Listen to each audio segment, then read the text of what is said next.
ఈరోజు ప్రపంచంలో ప్రతివాడు ఒక హీరో, ప్రతి స్త్రీ ఒక హీరోయిన్, ఉత్తమ నటుడు, ఉత్తమ నటి, సహాయ నటుడు, సహాయ నటి, ఉత్తమ దర్శకులు, ఉత్తమ నిర్మాతలు, నంది అవార్డు మొదలుకొని ఆస్కార్ అవార్డు వరకు ఎందరో ప్రపంచంలో వెండి తార మీద కొన్ని గంటలు వాళ్ళ పాత్రలను పోషించటం, హాలీవుడ్ మొదలుకొని టాలీవుడ్ వరకు, సాధారణ స్టార్ మొదలుకొని సూపర్ మెగా స్టార్ల వరకు ఈరోజు ప్రపంచంలో పిలువబడుతున్నారు. అవన్నీ నటనలని, ఎవడో సమాజాన్ని ఒక మంచి ఒరవడిలో నడిపిద్దామని రాసిన రచయితలు కరువైన ఈ రోజుల్లో కేవలం వ్యాపారం కోసం దోపిడీ విధానాన్ని చేపట్టిన వాళ్ళలో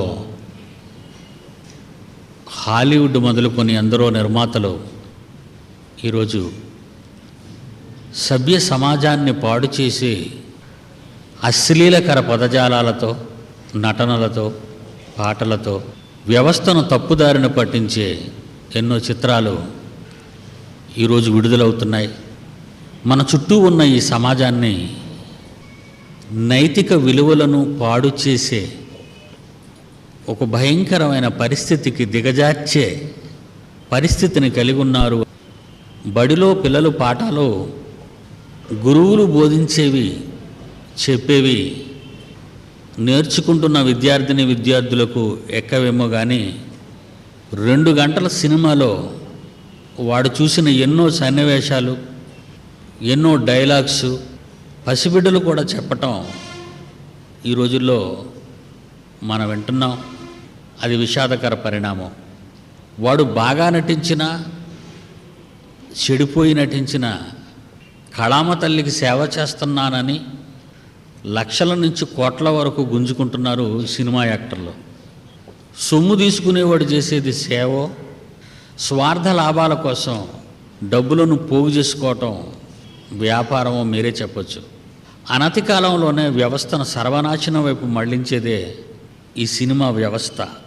బుల్లితెర మొదలుకొని వెండితెర వరకు కనిపించేవన్నీ సమాజాన్ని పాడు చేసేవే తప్ప సమాజాన్ని బాగు చేసేవి లేవు అన్నది వాస్తవం. ఈ పరిస్థితుల్లో ఒక ప్రత్యేకమైన సందర్భాన్ని, ఇలాంటి వారికి, ఇలాంటి వాటిని చూసి స్పందించే వ్యవస్థకు, ఉన్నత భావాలు కలిగి మహాజ్ఞానాన్ని నేర్చుకొని వచ్చిన మీకు దేవుని యొక్క మహాజ్ఞానము నుండి కొన్ని సన్నివేశాలు, సందర్భాలు మీ కళ్ళ కట్టినట్టుగా చూపించి మొదటి శతాబ్దపు క్రైస్తవ ఒరవడిని మీలో పునరుజ్జీవింపజేసే మా ఆలోచన స్వరూపమే లేఖనాల పరిశోధన ముఖ్య సంగతి. అందరూ చెప్పేవి మనం చెప్పటం, ఎవడో కాపీ చేసిన జ్ఞానాన్ని కాపీ చేయటం, ఏవీ దొరకనప్పుడు ఎవడకు తోచిన విధంగా వాడు చెప్పటం అన్నవి మీకు ఇష్టం ఉండదు, చెప్పే నాకు ఇష్టం ఉండదు. ప్రియులరా, మీరంతా నా పిల్లలు కనుక నా పిల్లలైన వారు ప్రపంచంలో మేధావులు కావాలన్న ఆలోచనతోనే మీ ఆత్మీయ తండ్రిగా ప్రపంచ మేధావి వర్గానికి వణుకు పుట్టిస్తూ కబడ్దారని చెప్పి మహాజ్ఞానాన్ని బైబిల్ నుంచి రంగరించి మీకు పోయటం నాకెంతో ఆనందం, సంతోషం. ఈ మహాజ్ఞానంలో ఎందరో ప్రపంచ రచయితలు, ప్రపంచ చరిత్రకారులు, శాస్త్రవేత్తలు బైబిల్ని కాపీ చేశారు అన్న విషయం ప్రపంచానికి తెలియదు. కానీ బైబిల్ పండితులుగా ఉన్న మనకు మాత్రమే అది తెలుసు. షేక్స్పియరు నిన్న మొన్నటివాడు, కానీ బైబిలు అపోస్తలుడైన పౌలు కొరింథీయులకు రాసిన పత్రిక, ఈ మొదటి పత్రికను క్రీస్తు శకంలో సుమారు 59లో రాశాడు ఆయన. షేక్స్పియరు పుట్టక ముందు కొన్ని వందల సంవత్సరాలకు పూర్వమే అపోస్తలుడైన పౌలు పరిశుద్ధాత్మ ప్రేరణ ద్వారా దేవుడు పలికించిన మాటలలో ఈ మొదటి పత్రిక 7వ అధ్యాయంలో 31వ వచనాన్ని మీరు పరిశోధించగలిగితే, చూడగలిగితే బైబిల్ విప్పి లోకపు నటన అనే పదం ప్రయోగించబడింది. చూడండి, లోకపు నటన 7వ అధ్యాయము కొరింథీయులకు రాసిన మొదటి పత్రిక 31. ఏలయనగా ఈ లోకపు నటన గతించుచున్నది. 2 గంటల సినిమాలో 2వ గంట చివరి నిమిషానికి నటన పూర్తవుతుంది. ఒక్కొక్క పాత్రకు కొంత సమయం కేటాయిస్తాడు డైరెక్టరు.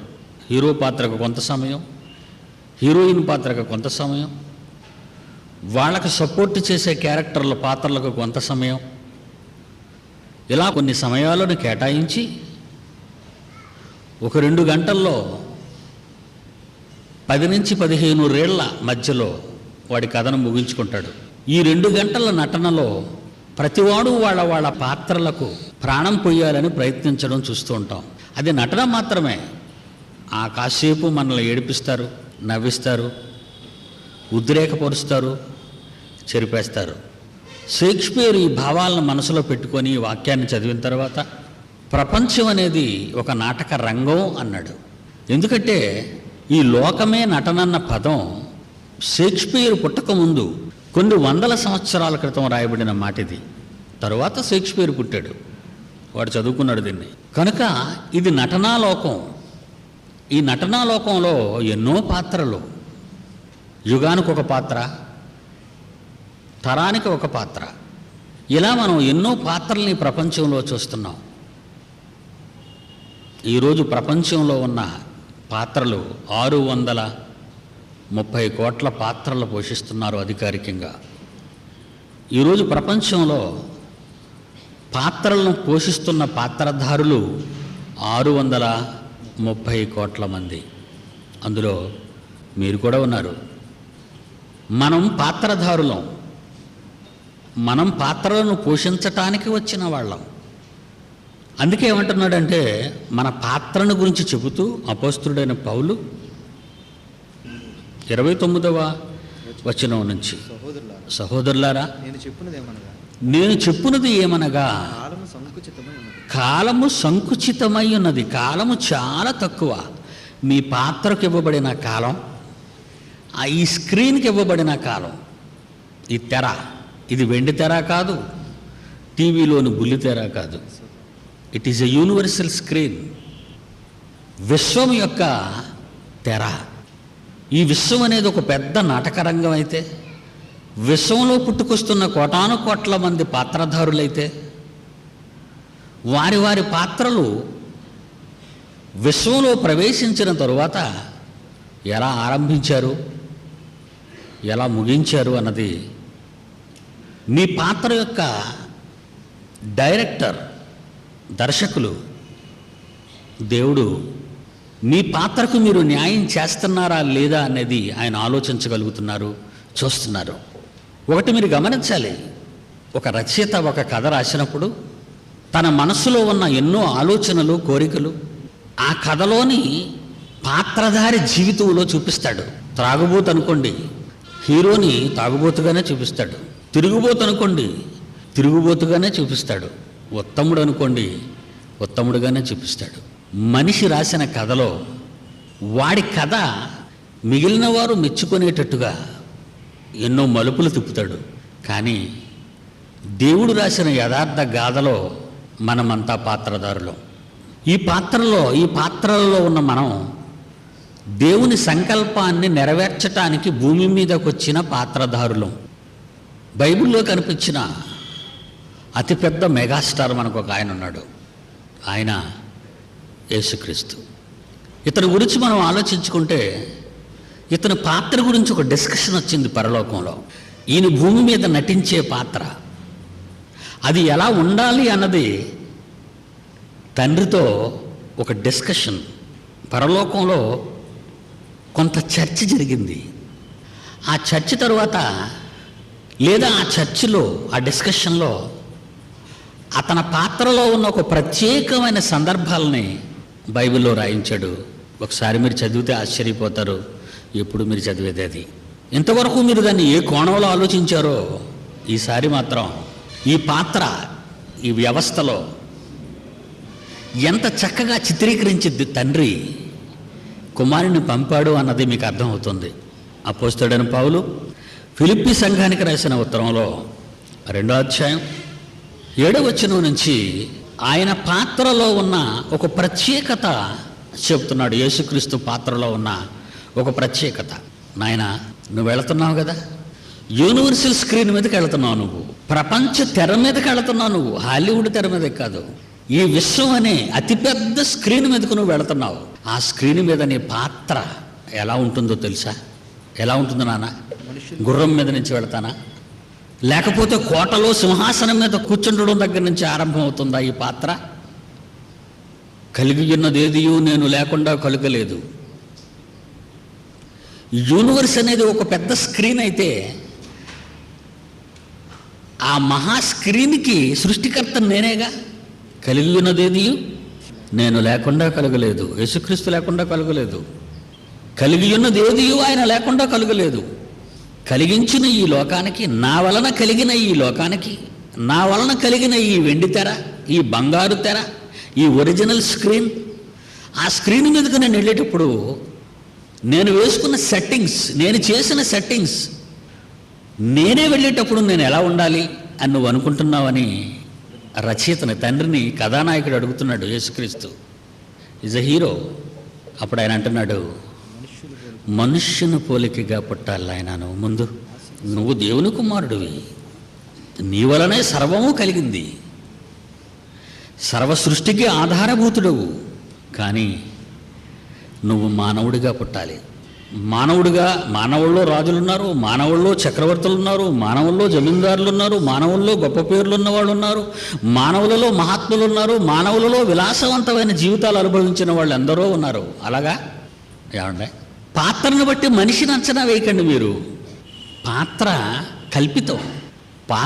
కల్పితం, అది నటించేవాడు కల్పనకాడు, ఒరిజినల్ మ్యాన్. మరి మీ భాషలో మాట్లాడతాను మీకు అర్థమయ్యేటట్టు. మీరు అనుకునే మెగాస్టారు అడుక్కున్నవాడు వేషం వేసినా వాడు మెగాస్టారే. వాడు ఏదో చినిగిపోయిన బట్టలో చింపురు జుట్టు పెరిగిన గడ్డతో ఉన్నాడు కనుక వాడు ఏదో అట్టడుగు టీవీ స్టార్ అనుకోకండి, వాడు మెగాస్టారే. కానీ వాడికి ఇచ్చిన పాత్ర, కథలోని పాత్ర అలాంటిది. షూటింగ్ అయిపోగానే వాడు ఏసీ కారు, వాడు పర్సనల్ చాలామంది ఉంటారు, వాడంతా చెరిపేసుకుంటాడు, పీకెత్తాడు గడ్డాన్ని, మాసిపోయిన తల విగ్గిని తీసేస్తాడు, గుడ్డముక్కలన్నీ మార్చేస్తాడు, వాష్ చేసేసుకుంటాడు, వాడు ఒరిజినల్ డ్రెస్ వేసుకుంటాడు. డైరెక్టర్, ప్రొడ్యూసర్లు వెనకాతలు పరిగెడుతుంటారు, వాడు టైం అయిపోగానే వాడు వెళ్ళిపోతాడు. నెక్స్ట్ షార్ట్ అండ్ స్పాట్ చెప్పమంటాడు నెక్స్ట్ టైం. అది లోకంలో ఉన్న మీరు చూస్తున్న హీరోలు కదా. యేసుక్రీస్తు కూడా ఈజ్ ఎ రియల్ హీరో. ఆయన డూపు లేదు ఆయనకి, ఆయన పక్షాన మరొకడు నటించడు. ఈ రోజున్న హీరోలకు డూపులు కావాలి, డూపులు లేకపోతే వీళ్ళు పనికిరారు. అందువలన ప్రియులారా, కథా రచయిత, నిర్మాత, దర్శకుడు అంటారు దేవుణ్ణి మీరు, తండ్రిని, పరలోకపు తండ్రిని. ఆయన అంటున్నాడు కుమారుడితో, పాత్ర గురించి డిస్కషన్ జరిగింది పరలోకంలో. నాయనా, నీ పాత్ర మనుష్యుడి రూపం ధరించాలి నాయన అన్నాడు. మనుష్యుని పోలిక అనొచ్చు, ఎందుకంటే ఆ స్టేటస్లో ఉన్నాడు కదా, అర్థమవుతుంది. కానీ అంతేనే, ఆ స్టేటస్లో ఉన్నవాడికి ఆ పదం అర్థం అవుతుంది, మామూలుగా అర్థం కాదు. ఏంటి, నేను నరుడిగా పుట్టాలా అంటే చూసా ఎంత చీప్గా ఉందో నరుడు. మీరు అనుకుంటారు మీసాలు మిలేస్తారు, నరుడు అనగానే ఏదో గొప్ప కింగ్లో అనుకుంటారు మీరు. ఈరోజు ఈ మట్టిలో ఉన్న ప్రతి మనిషి నేనేదో గొప్ప అనుకుంటాడు. అసలు నీ పాత్రే చీపు పాత్ర. నువ్వు యాక్ట్ చేయడానికి వచ్చావు ఇందులోకి. ఘటం అన్నాడు బైబిల్ దీన్ని. ఏమన్నాడు? మంటి ఘటం. నువ్వు వేసుకునే తొడుగు ఎంత గొప్పది అంటే, శరీరము కేవలము నిష్ప్రయోజనము, అది బైబిల్ చెప్పింది. నేత్రాలు మేకప్, చెవులు మేకప్, ముక్కు మేకప్, మొలిసే మీసాల మేకప్, తల వెంట్రుకల మేకప్, నీ పర్సనాలిటీ టోటల్గా మేకప్ ఇది. నడినెత్తు నుండి పాదం వరకు ఎంటైర్ మేకప్లో ఉంటావు నువ్వు. ఇదంతా మేకప్ ఇది. ఈ మేకప్ నువ్వు ఎలాగా వదలవని తెలుసు ఆయనకి, అందుకే ఆయనే వదలగొడతాడు దాన్ని. కట్టెల మీద కాలుస్తుంటే జుట్టు పరపర పరపర పరపర మాడుతున్నప్పుడు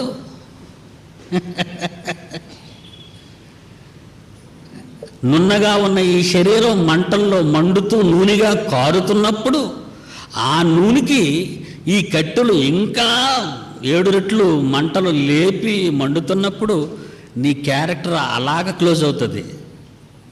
అది ప్రపంచ మానవాళికి తెలియదు వాళ్ళు మేకప్లో ఉన్నారన్న సంగతి. ఎలిజబెత్ అని అనుకుంటుంది, నేను ఇంగ్లాండ్ క్వీన్ అనుకుంటుంది, మేకప్లో ఉందని తెలీదు. మన్మోహన్ సింగ్ అనుకుంటున్నాడు నేను ప్రైమ్ మినిస్టర్ అనుకుంటున్నాడు, మేకప్లో ఉన్నాడు. రాజశేఖర్ రెడ్డి మేకప్లో ఉన్నాడు, బ్లెయిర్ మేకప్లో ఉన్నాడు, బుష్ మేకప్లో ఉన్నాడు, అమెరికన్స్ మేకప్లో ఉన్నారు, ఇండియన్స్ మేకప్లో ఉన్నారు. 630 కోట్ల మంది ఒక అద్భుతమైన కవర్ వేసుకొని మేకప్లో ఉన్నారు ఇప్పుడు. ఎందుకంటే షూటింగ్ ఈజ్ గోయింగ్ ఆన్. కెమెరాలు వర్కౌట్ అవుతున్నాయి, డార్క్లో కెమెరాలు వర్కౌట్ అవుతున్నాయి, మీకు తెలియకపోవచ్చు. డే లైట్లో కెమెరాలు వర్కౌట్ అవుతున్నాయి. ఏ స్పాట్ నుంచి మిమ్మల్ని తీస్తే క్లియర్గా కనబడతారో అని ఎందరో ఫోటోగ్రాఫర్స్ వర్కౌట్ చేస్తున్నారు. అన్ని యాంగిల్స్, టోటల్ యాంగిల్స్లో ఉన్నారు మీరు. రోమిలికి రాసిన పత్రిక, ఇక్కడికి వద్దాం మరలా. 8వ అధ్యాయము, రోమిలికి రాసిన పత్రిక 8వ అధ్యాయము 19th and 20th వర్స్. దేవుని కుమారుల ప్రత్యక్షత కొరకు సృష్టి అంటే సెట్టింగ్ మొత్తం సెట్ చేశాడు కదండి. ఇదంతా సెట్టింగ్లే. పర్వతాలు సెట్టింగులు, కొండలు సెట్టింగులు, సముద్రాలు సెట్టింగులు, నక్షత్రాలు సెట్టింగులు, సూర్య కుటుంబం సెట్టింగు, మొత్తం అంతా సెట్టింగ్. ఇదంతా సెట్స్ వేశారు, ఇవన్నీ సెట్స్ వేశారు. సెట్స్ ఉండవు. సినిమా అయిపోగానే శుభం వచ్చేద్ది, వచ్చేగానే సెట్లు ఇప్పడం మొదలెడతారు. దేవుని కుమారుల ప్రత్యక్షత కొరకు సృష్టి మిగుల ఆశతో తేరు చూచుచు కనిపెట్టుచున్నది. సృష్టిని యాక్షన్ చూస్తుందట. దేవుని కుమారుల ప్రత్యక్షత ఈ సీన్లో ఎలా కనబడతాడు, సన్ ఆఫ్ గాడ్ అని చూస్తుందట. క్రియేషన్. ఇక్కడ పబ్లిక్ ఎవరు చెప్పండి? సినిమా చూసే పబ్లిక్ ఆడియన్స్ ఎవరు? Creation, universe. అసలు యూనివర్స్ చూసే హీరో ఎవడున్నాడు ఈరోజు? ఈ సూర్య చంద్ర నక్షత్రాలు అంతరిక్షం నన్ను చూడాలి అని ఎవడైనా యాక్సెప్తాడంటే చేయడు. ఎందుకంటే వాడికి తెలీదు. యూనివర్సల్ స్క్రీన్ రహస్యం వాడికి తెలీదు. దేవుని కుమారుల ప్రత్యక్షత కొరకు ఎంట్రన్స్. అడుగోరా హీరో వచ్చేస్తున్నాడు, అడుగోరా హీరో వచ్చేస్తున్నాడు అని చెప్తాం. చిన్నప్పుడు మనం సినిమాకి వెళ్ళేటప్పుడు హీరో కనపడపోగానే మనకు అదొకలాగా ఉంటుంది. మన అభిమాన హీరో తెర మీద కనపడలేదు అనుకోండి, సినిమాకి దేనికి వెళ్తాం మనం చిన్నప్పుడు? హీరో, మన అభిమాన హీరో అమ్మయ్య మన హీరో వచ్చాడు, మన ఫేవరెట్, మన అభిమాని, మనమే వాడికి అభిమానులు. ఈ మధ్య 4 కోసుకున్న అభిమానులు, ఒళ్ళు తగలబెట్టుకున్న అభిమానులు కూడా ఉన్నారు, మీకు తెలుసు. నేనంత దరిద్రుని కాదనుకోండి. దేవుని కుమారుల ప్రత్యక్షత కొరకు స్క్రీన్ మీద రావాలని ఎవరో సృష్టి. అంటే నీ హీరోయిజం ఎంత గొప్పదో ఒక్కసారి ఆలోచించు. నేనేముందండి అనుకుంటున్నారా మీరు? ధూళి లాంటి వాడిని, పురుగు లాంటి వాడిని, పొట్టు లాంటి వాడిని అనుకున్నారా?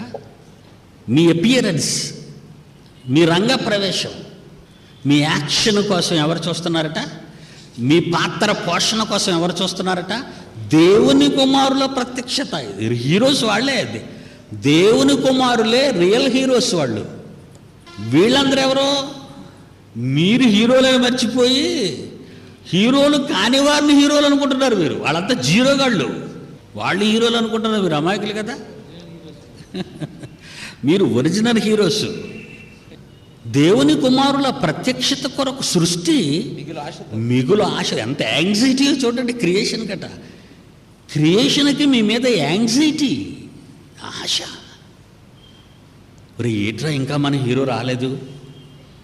వస్తాడు. అదిగో తూర్పు దిక్కున నక్షత్రం అన్నారు. హీరో రంగప్రవేశం చేస్తాడు ఇప్పుడు. అదిగో తూర్పు దిక్కున నక్షత్రం అనగానే అమ్మయ్యా మన హీరో వస్తున్నాడు. ఎక్కడికి వెళతాదో అని జ్ఞానులు వెళుతున్నారు. ఏ సింహాసనం, ఏ కోట మీద నిలబడతాదో అనుకున్నారేమో ఈ జ్ఞానులు. ఈ స్టారు అంతరిక్షంలో నడుస్తుందట, వెళుతుందట. వెళుతున్నప్పుడు ఎక్కడ ఏ కోట మీద నిలబడతాదో, ఏ కోట మీద ఉంటుందో, ఏ అంతఃపురంలోకి చూపిస్తుందో అనుకొని వెళుతుంటే పాక మీదకి వచ్చిందట. ఎక్కడికి వచ్చింది అది? సృష్టి మిగుల ఆశతో తేరు చూచుచు కనిపెడుతుంటే లోకంలో ఉన్న జ్ఞానులు కూడా ఆ నక్షత్రాన్ని వెంబడించారు. ఎందుకంటే దానికి కరెక్ట్గా తెలుసు కనుక. కరెక్ట్గా హీరోని ఐడెంటిఫై చేసేది సృష్టే. అర్థమవుతుందా? నువ్వు రియల్ హీరో అని ఐడెంటిఫై చేసింది సృష్టే. నిన్ను కరెక్ట్ హీరోగా చెప్పగలదు. వీళ్ళేం చెప్తారు నిన్ను? వీళ్ళకేం తెలుసు? చాలామంది అనుకుంటారు నన్ను మనుషులు గుర్తించాలనుకుంటారు. వాళ్ళు ఎందుకు నిన్ను గుర్తించరు? అవన్నీ సైతాన్ డూపులవి. మనుషులు గుర్తించేవాళ్ళు సైతానికి డూపు హీరోలు అంతానా, నకిలీలు. వాళ్ళ వల్ల సమాజం చెడిపోతుంది. సమాజాన్ని చెడిపేవాడు హీరో అనిపించుకోడు, విలన్నవాడు. విలన్స్ హీరోలు అనుకుంటుంది వ్యవస్థ. అంతేనా? పాపం ఆ మధ్య ఒక హీరో ఒరిజినల్గా తుపాకీ పెట్టి కాల్చేసేటద్దన్నాయి. ఒకటి కిడ్నీలో దిగిపోయింది, ఒకటికి మరెక్కడో దిగిపోయింది. నిజ జీవితంలో నేరస్తులు వాళ్ళు, నిజ జీవితంలో క్రిమినల్స్ వాళ్ళు, ముద్దాయిలు అని అర్థం. కోర్టు భాష. ముద్దాయిలు వాళ్ళు. తెర మీద హీరో, ఇంటిలో జీరో అయినా పర్వాలేదు, క్రిమినల్. ఈ మధ్య ఒక చిన్న జీరో ఏం చేశాడో తెలుసా? వరంగల్లో తన సినిమాలు సీడీలు తీసేసి బయట పైరసీ చేస్తున్నారని షాప్ మీద తిరగబడిపోయాడు. అన్ని అభిమానులతో చేశారు. ఎఫ్ఐఆర్ బుక్ చేశారు. మొన్న ఏదో పోలీస్ స్టేషన్ కోర్టులో ప్రజెంట్ చేశారు. ఇంకా సినీ ఫీల్డ్ అంతా ఏకమైపోయి ముఖ్యమంత్రి దగ్గరికి వెళ్ళారు. మా వాడు హీరో ఏంటి కేసు అది ఫైల్ చేసేసారని. కోట్ల రూపాయలు మేము ఖర్చు పెట్టి సినిమాలు తీస్తున్నాం, ఇలా మీరు సీడీలు పైరసీ చేసేసి చూసేస్తే మేమేమైపోతాం అన్నారు. ఆ ప్లేస్లో నేను ఉంటే ఏం చెప్తానంటే, వచ్చిన సినిమా ఈ పెద్దలతోనే, నాయనా కోట్లు పెట్టి తీశారు మీరు సినిమాని, కోట్లాది మంది ప్రజలు మీరు చూపించే అడ్వర్టైజ్మెంట్ బిట్స్, చిన్న చిన్న 1 సెకండ్ బిట్స్ చూసేసి అవి నిజం అనుకొని ఆ సినిమాను చూసి కోట్ల రూపాయలు తగలబెడుతున్నారు కదా. వీడు ఆవేశంతో ఒళ్ళంతా తొక్కించేసుకుని సినిమా చూస్తాడు. వెళ్ళి టికెట్ గురించి నిలబడి ఒళ్ళంతా తొక్కించేసుకుంటాడు. సిరిగిపోతే జుట్టు బీకేస్తారు, నెత్తి మీద నడిచేస్తారు బ్లాక్ వాళ్ళు. ఏదైనా ఫస్ట్ డే చూస్తే కానీ వీడికి మనశ్శాంతి ఉండదు కదండి. వీడు ఒరిజినల్, వాడు అభిమాని. వీడు పేషెంట్ అయిపోయి ఇంటికి వస్తాడు. వీడు హీరోలకు సినిమాకి వెళ్తాడు, రిటర్న్లో పేషెంట్ అయిపోయి వచ్చేస్తాడు. ఈరోజు అన్ని కుటుంబాలు తమ పిల్లలతో భార్యలతో సినిమాలు చూడగలుగుతున్నాయని ఆలోచిస్తే అన్ని బూతి సినిమాలే. వారు ప్రయోగించే పదజాలాలు అశ్లీల పదాలు, వాళ్ళు నటించే నటన అశ్లీలమైన నటన. వాళ్ళ భాషలో బూతులు, వాళ్ళ నటనలో బూతులు, వాళ్ళ బ్రతుకే క్రైమ్. మరి మీరు ఇవన్నీ చూపించి కోట్లాది మంది ప్రజల్ని అడ్వర్టైజ్ చేసి వాళ్ళని థియేటర్లకు రప్పించి పిక్చర్ ఫెయిల్ అంటాడంతే. ఇడు పిక్చర్ ఫెయిల్ కాదు, ఇడు జోబి నిల్లు. ఎంతమంది జోబులు పడుతున్నారు వీళ్ళంతా. అడ్డదారిని ఎన్ని కోట్లు సంపాదిస్తున్నారు వ్యవస్థను పాడు చేసే సినిమాలు తీసి. మరి ఆ నష్టం, ఈ దోపిడీ, ప్రజా దోపిడిని ఎవడు అడుగుతున్నాడు ఈరోజు? ఒక్క హీరో అనుకునే వాడికి ఏదో నష్టం కలిగిందని ఎంతమంది ఏకమైపోయారే. ఇన్ని కోట్ల మంది ప్రజలను నాశనం వైపు నడిపిస్తూ దోపిడీ చేస్తున్న ఈ వ్యవస్థ మీపై ఎవడు పెట్టాలి కేసు? ప్రభుత్వం నిద్రపోతుంది.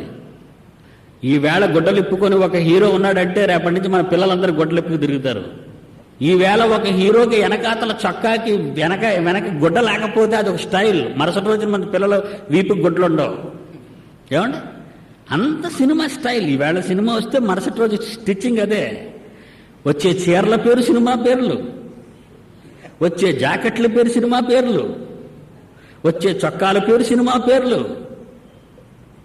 అంటే విద్యాలయాల్లో నేర్పించిన విద్య విద్యార్థులకు ఎక్కుతుందో లేదో కానీ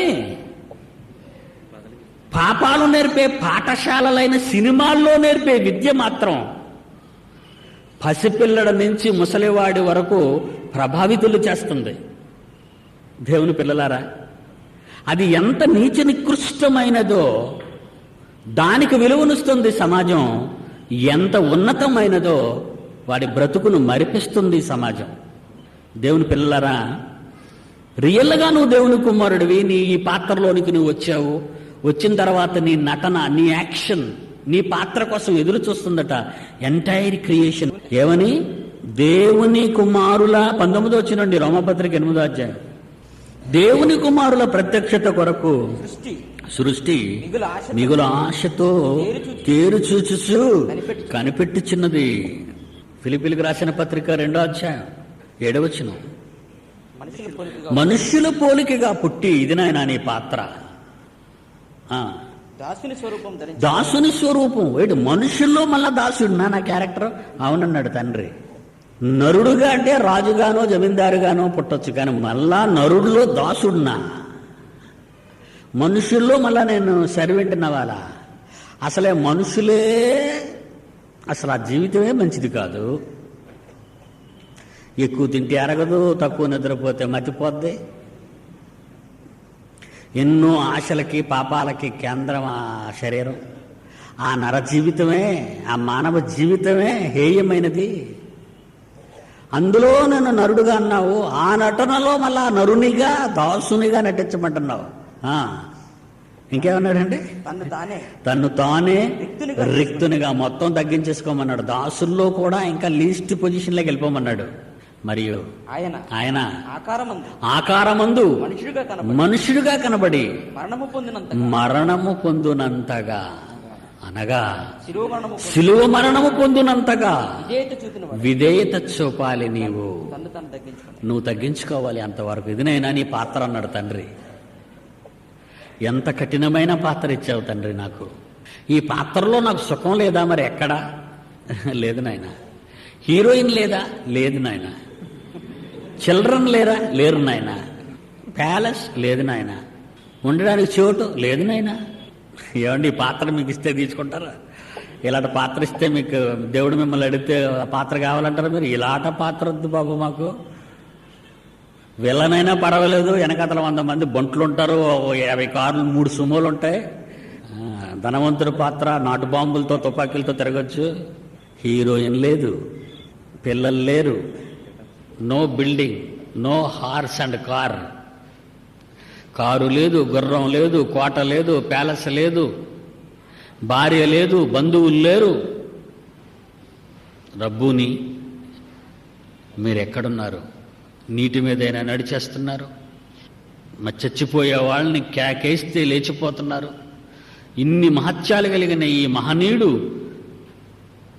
ఈ ఉదయ ప్రాంతంలో ఎక్కడో ఒక మహా అద్భుతమైనటువంటి ప్లేసులో ఉంటాడు అనుకున్నారేమాళ్ళు. బోధకుడా, నీ కాపురం ఎక్కడా? ఏది నీ చిరునామా అని అడిగారు. మీ అడ్రస్ ఇస్తారా? ఒకసారి వస్తాం. రాసుకోమన్నాడు. సర్వాన్ని కలిగించింది నేనే. అందులో నక్కలున్నాయి, వాటికి బొరియలను పెట్టింది నేనే. అందులో పక్షులున్నాయి, గూళ్ళు పెట్టింది నేనే. ఇన్ని పెట్టిన నాకు తలవాల్చుటకు చోటు లేదన్నాడు. ఈ పాత్ర ఏమైనా బాగుందండి మీకు?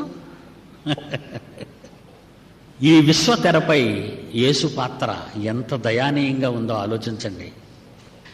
హెబ్రీయులకు రాసిన పత్రిక 10వ అధ్యాయం, హెబ్రీయులకు రాసిన పత్రిక 10వ అధ్యాయము 5వ వచనం. కాబట్టి నాయన, నూతన శకం ఆరంభమైంది. తండ్రి చెప్తున్నాడు, నూతన శకం ఆరంభమైంది. కాలాన్ని విభజించబోతున్నాను నేను. ఆ కాలం నీతోనే విభజింపబడాలి. కాలానికి మధ్యవర్తివి కావాలి. మానవాళికి నాకు మధ్యవర్తివి కావాలి. నా పిల్లలైన మనుష్యులకు నాకు మధ్యవర్తివి కావాలి. కాలాన్ని విభజించటానికి, లెక్కించటానికి యుగపురుషుడువు కావాలి. మహానాయకుడుగా ఈ కాల విభజనలో నీ సమయం ఆసన్నమైంది. వెళ్ళమన్నాడు కుమారుణ్ణి. వెళ్ళు, నీ పాత్రలోనికి వెళ్ళు అన్నాడు. అలా అన్నప్పుడు గ్రంథకర్త ఏం రాస్తున్నాడు చూడండి. 10వ అధ్యాయం 5వ వచనం హెబ్రీ పత్రిక. కాబట్టి యేసుక్రీస్తు ఈ లోకమందు ప్రవేశించినప్పుడు వచ్చాడు స్క్రీన్ మీదకి. వచ్చాడు ఆయన స్క్రీన్ మీదకి, ఈ లోకమందు విశ్వ స్క్రీన్, యూనివర్సల్ స్క్రీన్ మీదకి వచ్చాడు, ప్రపంచ తెర మీదకి వచ్చాడు ఆయన. ఆయన ప్రవేశించినప్పుడు ఇలాగూ చెప్పుచున్నాడు ఆ పాత్రలో, బలి అర్పణ నీవు కోరలేదు గాని నాకు ఒక శరీరమును అమర్చితివి. మేకప్ చేసావు నన్ను, మేకప్ బాడీ, చేయబడిన శరీరము, నీవు చేసిన ఈ ఆకారం మానవాకారం, నీవు నాకు ఒక శరీరమును ఇచ్చితివి. 7వ వచనం, అప్పుడు నేను గ్రంథపు చుట్టలో నీవు రాసుకున్న యథార్థ గాథ అనే పుస్తకంలో నన్ను గూర్చి నేను ఎలా నటించాలని రాయబడిన ప్రకారం నువ్వు రాసుకున్నావో దేవా, నీవు రాసుకున్నట్టుగా నీవు రాసిన యథార్థ గాథకు న్యాయం చేయటానికి ఇదిగో నేను వచ్చాను అన్నాడు. చూడండి మీ బైబిల్లో ప్రతి మానవ పాత్ర, దేవుని కుమారుని పాత్రలో, కుమార్తె పాత్రలో ఉన్న దేవుని పిల్లలారా, మీ పాత్రల కోసం ఈ కాలంలో జన్మించిన మీరు, మీ పాత్రకు న్యాయం జరగాలి అంటే ఆయన వ్రాసిందే నువ్వు చేయాలి. That is the script. నీ గురించి ఆయన ఏ స్క్రిప్ట్ రాశాడు? ఆదివారం ఒకరోజు గుడికెళ్ళలో గంట ఉంటే సరిపోతుంది, మిగిలిన రోజులంతా నీ ఇష్టం వచ్చిన పని చేసుకొని ఉందా స్క్రిప్ట్లోనూ? లోకాన్ని పుట్టినప్పటి నుంచి చచ్చినంత వరకు అనుభవించి విలాసవంతమైన జీవితాలతో తిని త్రాగు సంతోషించు అని రాసుందా ఆయన స్క్రిప్ట్లో? ఉండదే. దేవుడు రాసిన యథార్థ గాథలు అలాగుండవు. మన అన్నయ్య అయిన యేసుకు ఒక స్క్రిప్టు, నీకేమో ఇంకొక స్క్రిప్ట్ ఇస్తాడని ఎలాగనుకున్నావు? ఎవడైనా నువ్వు నన్ను వెంబడింపగోరని ఎడల తన సిలువనెత్తుకొని ప్రతిదినము నన్ను వెంబడింపవలననే స్క్రిప్ట్లో ఉంది క్రైస్తవుడి గురించి. ఒక క్రైస్తవుడి గురించి ఉన్న స్క్రిప్ట్ అది. క్రైస్తవుడు అయినందుకు బాధ అనుభవించాలని స్క్రిప్ట్లో ఉంది. క్రీస్తు యేసునందు భయభక్తులు గలవారు హింస పొందుదురని స్క్రిప్టులో ఉంది. నేను సువార్త ప్రకటింపకపోనేడం నాకు శ్రమ అని స్క్రిప్టులో ఉంది. నిన్ను నీవే అర్పణ చేసుకో అని స్క్రిప్ట్లో ఉంది. మరి నీ మధ్యలో ఈ కథ ఏమైనా మారిందా? డైరెక్టర్ ఎవడైనా మారాడా? ప్రొడ్యూసర్ ఎవడైనా మారాడా మీ లైఫ్లో? మారాడు. మరొకడు వచ్చాడు డూప్లికేట్. ఈ స్క్రిప్ట్ బాగాలేదు, నేను కొత్త స్క్రిప్ట్ ఇస్తాను రా అన్నాడు. 630 కోట్ల మంది కొత్త కథలోకి వెళ్ళిపోయారు. అసలు సెలెక్ట్ చేసుకున్నది తండ్రి. ఎప్పుడు చేశాడు ఈ స్క్రిప్ట్ మీకు తెలుసా? ఈ స్క్రిప్ట్ ఎప్పుడు చేశాడో తెలుసా మీకు? స్క్రిప్ట్ని ఎప్పుడు తయారు చేశాడో తెలుసా? సెలక్షన్ ఎప్పుడైందో తెలుసా? మిమ్మల్ని పాత్రధారులుగా ఎప్పుడు క్రియేట్ చేసుకున్నాడో తెలుసా? అనేక సార్లు చెప్పాను. ఎఫ్సి పత్రిక 1 అధ్యాయం 4 నుంచి 6 అనేక సార్లు చెబుతుంటాను ఈ పదాన్ని. ఎఫ్సి పత్రిక 1 అధ్యాయం 4 నుంచి 6 తన ఎదుట పరిశుద్ధులమును నిర్దోషములై ఉండవలెనని జగత్తు పునాది వేయబడక ముందే, యూనివర్సల్ ఈ సెట్టింగ్ అనేది జరగక ముందే, యూనివర్స్ అనేది పుట్టక ముందే నేను స్క్రిప్ట్ చేసుకున్నాను, స్క్రిప్ట్ తయారు చేసుకున్నాను. తన ఎదుట పరిశుద్ధులమును నిర్దోషములై ఉండవలెనని జగత్తు పునాది వేయబడక మునుపే ముందుగా మిమ్మల్ని ఏర్పరచుకున్నాడని ఉంది చూడండి. అందులో ఈ స్క్రిప్ట్ రాసింది ఈవేళది కాదు, ఇది జగత్తు పుట్టక ముందుటే నాటిది. మీరంతా 20వ శతాబ్దంలో పుట్టిన వాళ్లే. ఈ మాటలు వింటున్న మీరంతా 20వ శతాబ్దంలో పుట్టినవారు. 21వ శతాబ్దంలో 4 ఏళ్ళు అయింది, అప్పుడే 21లోకి వచ్చాం మనం. 20వ శతాబ్దంలో పుట్టాలన్న మీ గురించి 1500 కోట్ల సంవత్సరాల క్రిందట లేకముందు ఈ సృష్టి మీ గురించి స్క్రిప్ట్ రాసుకున్నాడు ఆయన. You're a real hero. నువ్వు ఒక రియల్ హీరోగా ఉండాలని నిన్ను ఆయన తయారు చేసుకున్నాడు. ఆయన రాసుకున్నాడు దాన్ని. 139 నాకు ఇష్టమైన మాట, కీర్తన 16 వచనం. నీ పాత్ర, నువ్వు ధరించుకున్న ఆకారం, ఆయన ఆలోచన మేరకే జరిగింది. నేను పిండముగా ఉన్నప్పుడే ఈ కన్నులు నీ కన్నులు నన్ను చూచాయి. నియమింపబడిన దినము నా బ్రతుకులో నియమింపబడిన మొదటి దినం మొదలుకొని ఒకటైన కాకమును ఆ ఒక దినము కాకముందే ఆ దినములన్నీ నేను ఎంత కాలం హీరోగా జీవించాలో ఈ గ్రంథములో నీ గ్రంథములో లిఖితములాయి. నీ స్క్రిప్ట్ లో ఉంది. నా పాత్ర ఎంతకాలం పోషించాలో, నేనెంతకాలం ఈ శరీరం అనే ఈ పాత్రలో నేను ఉండాలో నువ్వే రాశావు. నీ స్క్రిప్ట్ లో, నీ గ్రంథంలో నువ్వు రాసుకున్నావు అని అంటున్నాడు. చూడండి ఎంత చక్కటి మాట. ప్రపంచం పుట్టిన అనాది కాలంలో ఆదాము ఆరంభకుడిగా కనిపిస్తాడు బైబిల్లో మనకి. తదనంతరం ఎన్నో కోటాను కోట్ల మంది పుట్టుకొచ్చారు ఆయన గర్భం నుండి. ప్రతి పాత్ర, ప్రతి పుట్టుక దేవుని సంకల్పం మేరకే జరిగింది. కానీ పాత్ర పోషణ మాత్రం మీ మీద ఆధారపడింది. అలా ఆ పాత్ర పోషణలో ఎందరో పుట్టారు. రోమిలికి రాసిన పత్రిక 9వ అధ్యాయం 20వ వచనం. అవును గాని ఓ మనుష్యుడా, ఒకవేళ నువ్వు మానవాకారంలోకి వచ్చిన తరువాత నువ్వేదో గొప్పవాడు అనుకుంటున్నావా? అవును గాని ఓ మనుష్యుడా, ఏమంటున్నాడు చూడండి, దేవునికి ఎదురు చెప్పుటకు నువ్వెవడవు? దేవునికి ఎదురు చెప్పుటకు. రచన ఆయనది, పాత్ర నీకు ఇచ్చినది ఆయన. జీవించవలసింది కథాభాగాన్ని, కథాంశాన్ని బట్టి జీవించాలి. మరి నువ్వెలా బ్రతుకుతున్నావు? ఈరోజు నీ జీవితం ఎలా ఉంది? ఎవరి కోసం బ్రతుకుతున్నావు? అవును గాని ఓ మనుష్యుడా, దేవునికి ఎదురు చెప్పుటకు నీవెవడవు? నన్నెందుకు ఇలాగూ చేసితివని రూపింపబడిన ఈ పాత్ర రూపించిన సృష్టికర్త అయిన దేవునితో చెప్పునా? మిమ్మల్ని అడుగుతున్నాడు. నీకు ఈ పాత్ర ఇచ్చాడంతే, నువ్వు ఆ పాత్ర పోషించు. ఈ పాత్రలో న్యాయం జరగాలన్నాడు. నీకు ఇచ్చిన ఈ పాత్ర, ఈ క్యారెక్టర్ అని ఇంకేమన్నాడండి?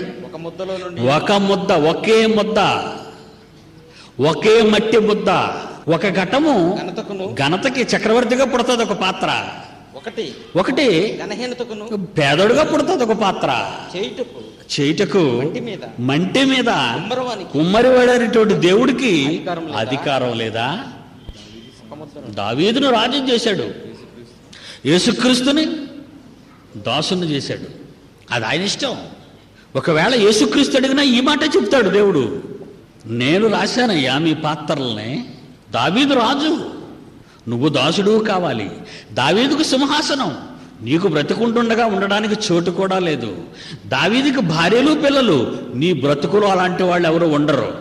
ఒకే మంటి ఘట్టంలో నుంచి ఒకటి ఘనహీనతకు వెళ్తుంది, ఒకటి ఘనతకి వెళ్తుంది. ఈ ప్రపంచంలో అందులో ఎందరో గొప్పవాళ్ళు ఉన్నారు, మరెందరో పేదవాళ్ళు ఉన్నారు, ఎందరో లేమిలో ఉన్నారు, ఎందరో కలిమిలో ఉన్నారు. ఈ కలిమి లేములు అన్నవి నీ పాత్రకి ఇవ్వబడినవి, నీవి కావవి.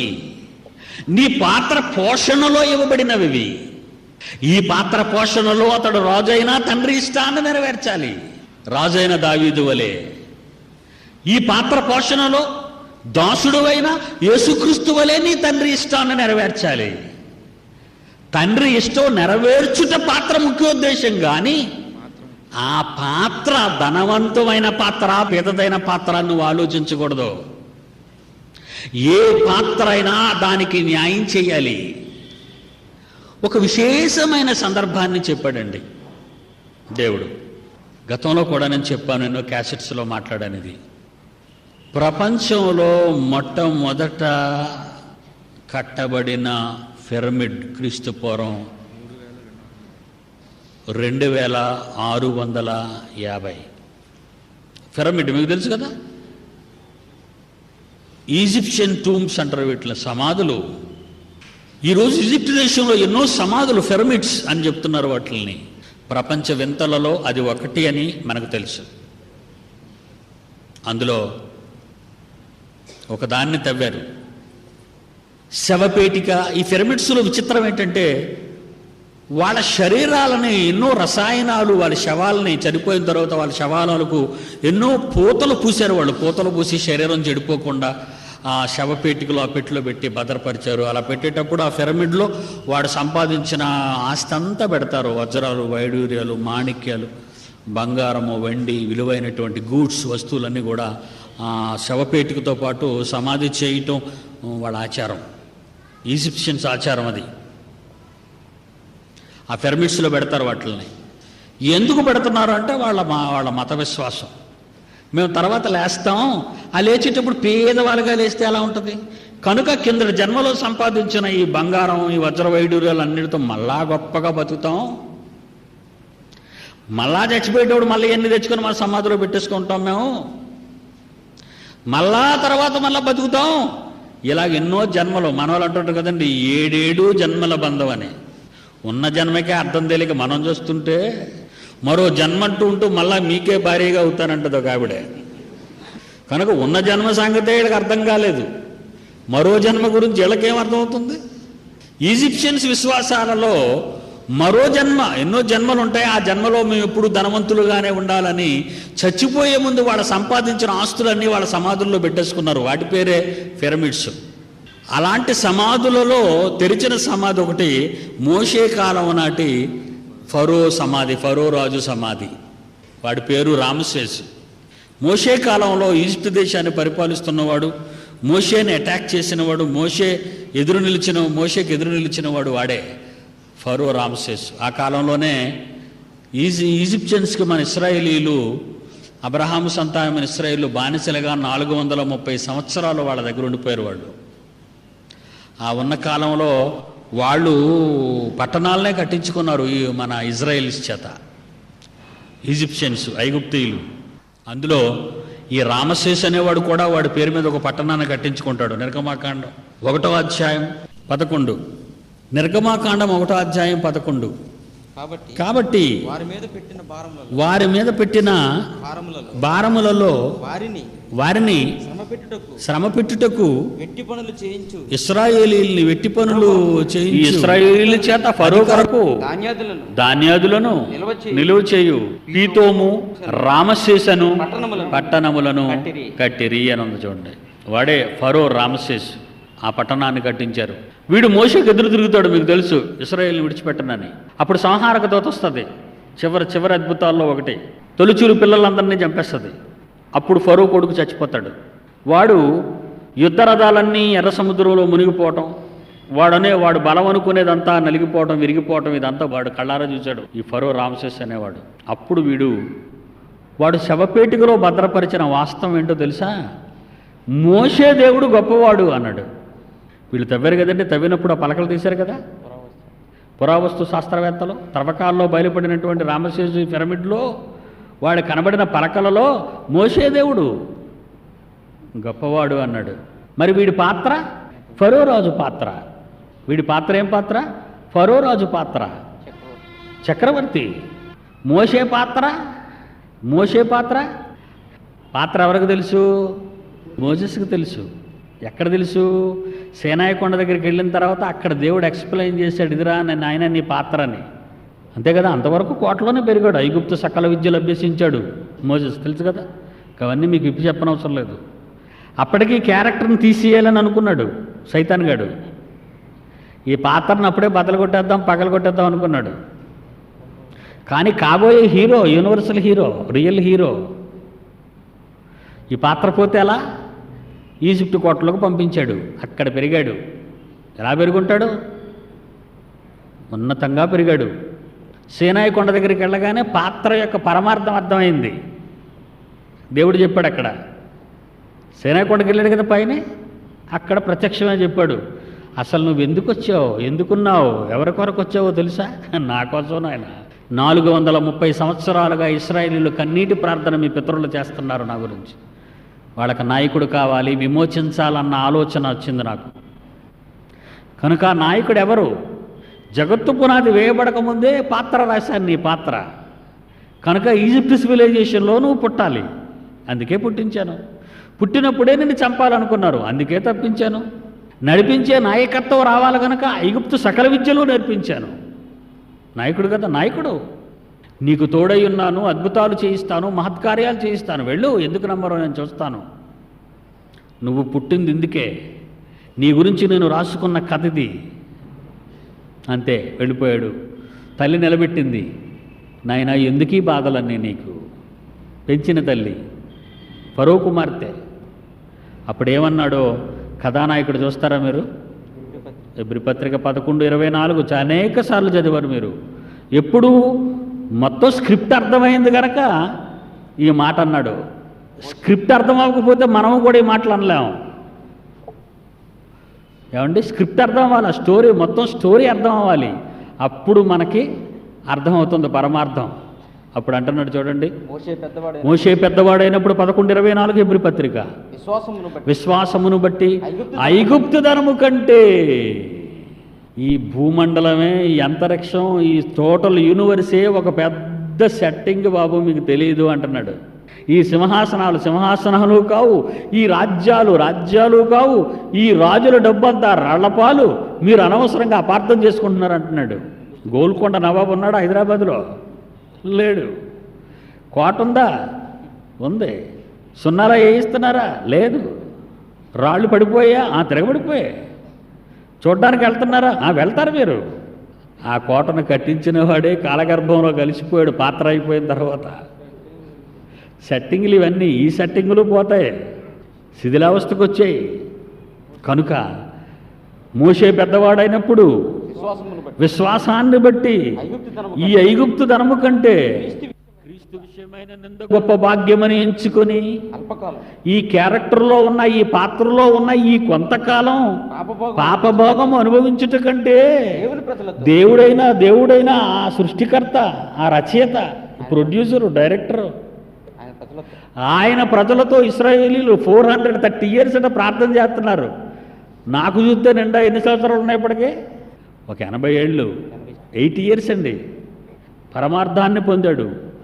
ఈ క్యారెక్టర్లో ఉన్న గొప్పతనాన్ని, వెనక భవిష్యత్తు కాలాన్ని, గతకాలాన్ని, భూతకాలాన్ని, వర్తమాన కాలాన్ని తెలుసుకున్నాడు.